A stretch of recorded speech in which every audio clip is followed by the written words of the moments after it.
Good afternoon all, I'm Aaron from Trading the Market, and today I'm going to take you through downloading and reading the new Trading the Market football selection tool on Excel.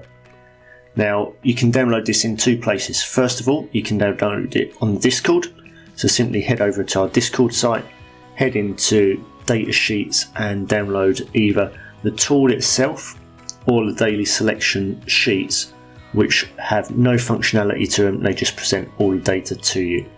These are ideal if you want to read it on your phone, iPad, or even if you're using Mac or LibreOffice, because this is compatible with them all. The other place to download these is from the Trading the Market Academy website. Simply head over to the Academy, select on Downloads, and then the football tool is just here. Now this tool is no different to the previous tools we've released.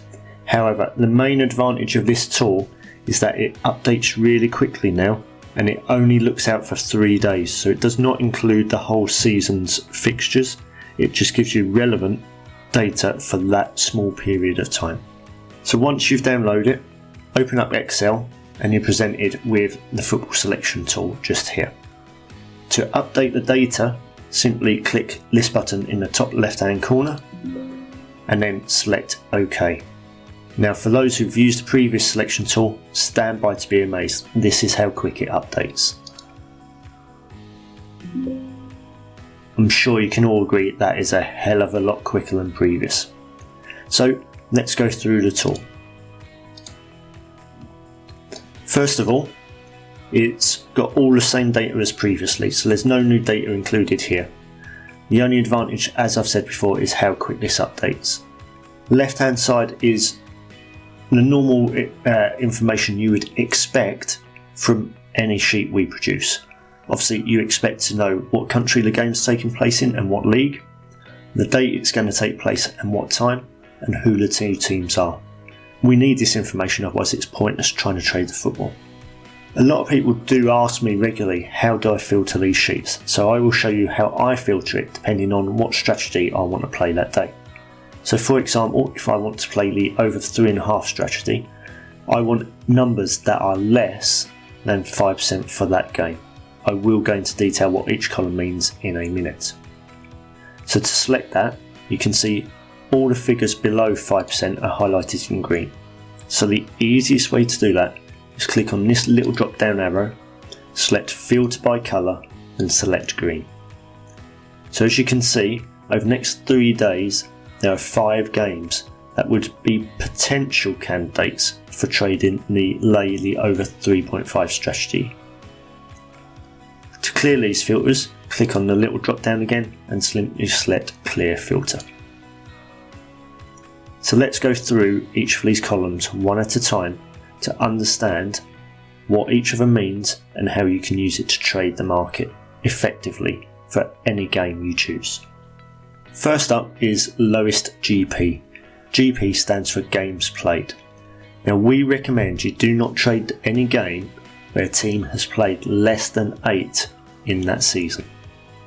So this lowest games played column takes both teams played games, identifies the lowest number and illustrates it here.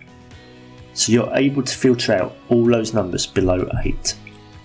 The next 2 columns are relevant to the Laylee over 3.5 strategy. Now as I said before, the highlighted figures are always below these figures set at the top. You can change these quite simply if you have the daily sheet or the data pack. Simply click in the box and change the value. So if we want to select 10%, change that to 10 and hit enter. You will see the conditional formatting updates, and this is the same on any of the columns that have highlighting in. Simply change the figure in bold up the top here. So what do these columns identify? So what they are identifying is percentage of total goals scored or conceded by both teams within the time period illustrated. So this takes the goals scored or conceded in that time period and divides it by the total number of goals scored or conceded by each team. Now James operates on the 11 to 20 minute for this strategy, However, there were other members on the Discord who wanted it between 0 to 10, so we changed our strategy a little bit and added both columns in so you can make your own mind up. Moving on, there's a selection for first half goals that our members have recommended or requested.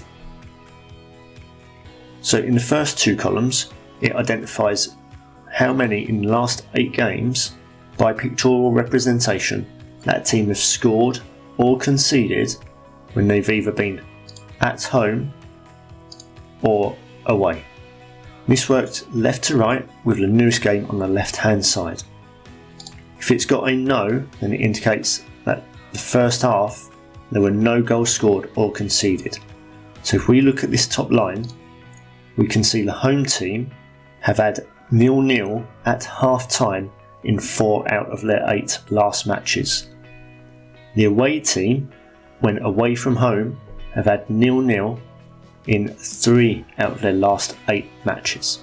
So this gives you an idea of how they perform either at home or on the road, and it gives you that confidence if you're going to enter either a back in the 0-0 at half time or laying over 3.5 goals.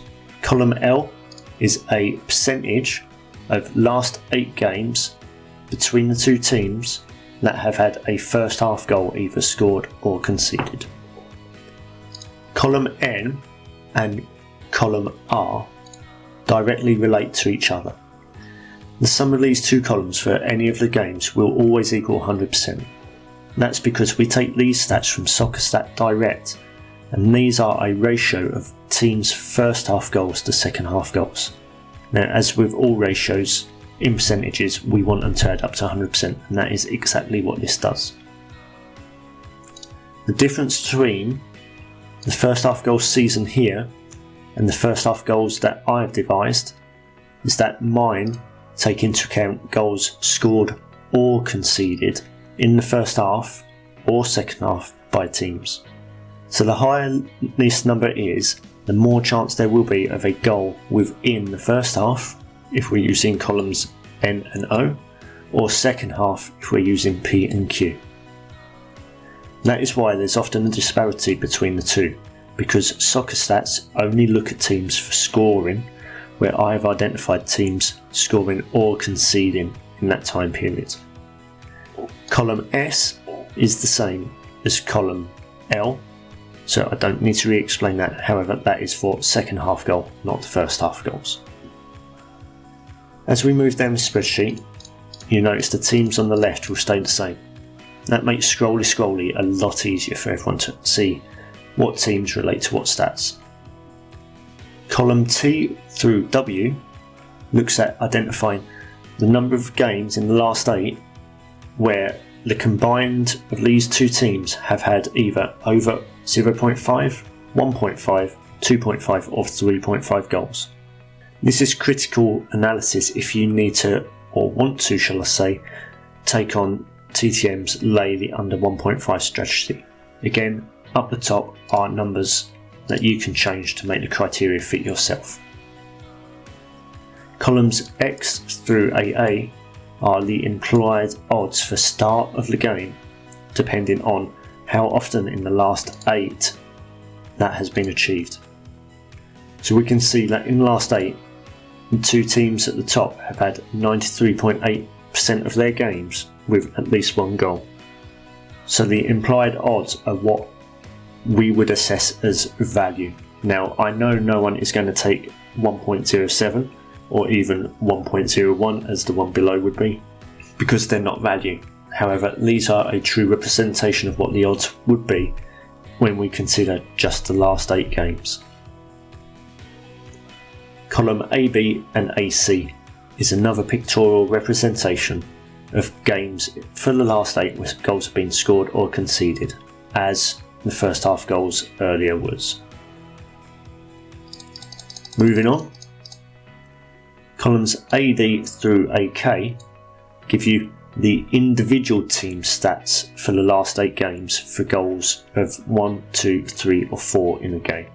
This will help you identify teams that are doing better than their opponents, but their opponents are bringing the stats down. So this lets you make your own judgment on whether or not to go in on a game. The next few columns are the main ones that Mark uses in his profiling, and he will be releasing a video on this soon, so stay tuned for that one. As always, subscribe to our YouTube channel to keep updated on when we release new videos.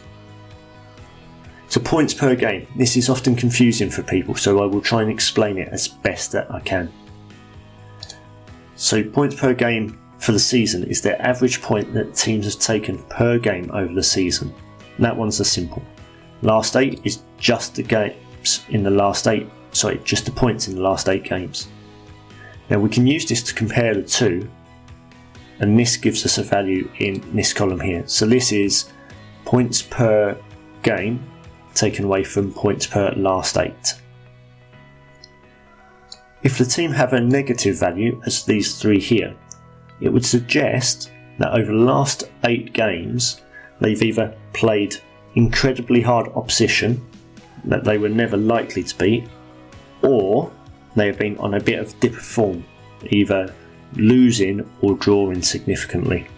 This helps you analyse potentially which team's going to be better than their opposition. To aid in this investigation, we have also put in the average points per game for the last 8 of their opponents. What this does is allow you to see whether their teams have been better or worse than them that they have played. So for example, if we look at these figures here, the average point per game for the last 8 is 0.88, which means they've actually been achieving less than they were during the season. However, their opponents' average for their last 8 games was 1.41. Therefore, they've been playing tougher opponents, significantly tougher opponents, and dropping points. So we would expect that. You will find numbers through here. I'm trying to scan for one now, such as here, where actually teams have been fairly even, and yet there's not much difference between their points per last 8 and the points over the season. So that means although they've taken slightly more points over the season, it's been against relatively even opposition. Therefore you can say they've maintained a status. The columns next to that are exactly the same, just repeated for the away team. This column here is what we call our relevance column, and what this does is look at the relevance points for home team and the relevance points for the away team to give you a figure. Ideal games to trade are above 1 or below -1, because that tells you that there's a significant gap between the two teams in terms of points only. If it's a negative value, then the home team is the better team. If it's a positive value, the away team is the better team. Moving on, and we are getting near the end now, so bear with me, is our attack versus defense stats. The attack stats, or the offense stats, are taken and calculated on goals scored. The more goals a team scored, the higher they will be ranked in their league. So, for example, Man City last year could have scored 35 goals. They could have been ranked number 2, where Arsenal could have scored 50 goals and be ranked number 1. So this is purely on number of goals scored. The defence is on number of goals conceded and done in the opposite fashion. So if a team only lets in 1 goal over a season, I know unrealistic, but this is purely an example, then they will be ranked number 1. And this is then done again for the away team, so you can see exactly how good they are in scoring and defending. Now they may have a relatively high relevance in here, suggesting the home team is better, but they may still be mid-table in their stats, so you have to look at each game individually. If we look at an example down here, we have got what could be quite an even game here, because the home team's offence is 3rd best in the league. However, they're playing the 1st best defence, and their opposite stats are quite even as well. So that could be a good game for Layla draw or a very low scoring game. If we look down, we can see here that the home team are the first and second best in league for attack and defence, against the worst a mid-table defence and offence. So it's likely the home team will win by a significant margin. Yet the relevance number is not that big, so you can start to see how you can analyse games to come up with your own criteria. To make things even simpler, we've got a relevance 2 column, which calculates the difference between the home team's stats and the away team's stats, giving you a number. So we've got 4 here and 7 here, so the difference is 3. Ideally, you want games where the relevance is outside of this band here. So anything greater than 7 or less than -7, because these are teams where you've got a slight mismatch. Magic number was devised by Mark, and this gives us a quantifiable number that we can use to assess games. Ideally, you want this between -3.5 and 3.5. This shows there's a significant difference between the home team's offence and the away team's defence, the home team's defence and the away team's offence. We calculate this and then we take it away from the number of teams in the league. The closer to 0 this is, means that the gap is at its biggest and there are more likely to be goals. Therefore, we work on this band here, and it's been seen with backtesting to produce goals and ultimately be one of the main criteria that tells us whether to trade on a game or not. Columns B, C and BD are the average goals in a game for the home team or away team. This is scored or conceded over a whole season. Next up we have BTTS for both the season and the last 8.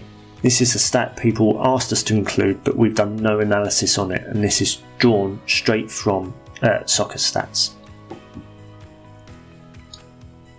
Next up is our standard deviation to assist with those of you that want to trade the correct score. If you want more information on this, head back to our correct score trading video that Mark done earlier in the year and have a look at it. That will give you most of the explanation between what standard deviation is and how we calculate it. But in simple terms, and to save time on this video, ideally you want a standard deviation of below 1, and then you want the average goals. When these two are taken away or added together, it will give you this range of goals here for the home team and the away team. That is what you can use to then understand what the likely scores are going to be and then trade them effectively. So that concludes our little intro for those who are new on the Discord or those who are unsure of what each of these columns mean. Hopefully it's been beneficial to you. However, if you've got more questions, head over to Discord and ask about. There's lots of members in there that are willing to help. I've been Aaron, this is Trading the Market, and together we can beat the bookies. Until next time, happy trading.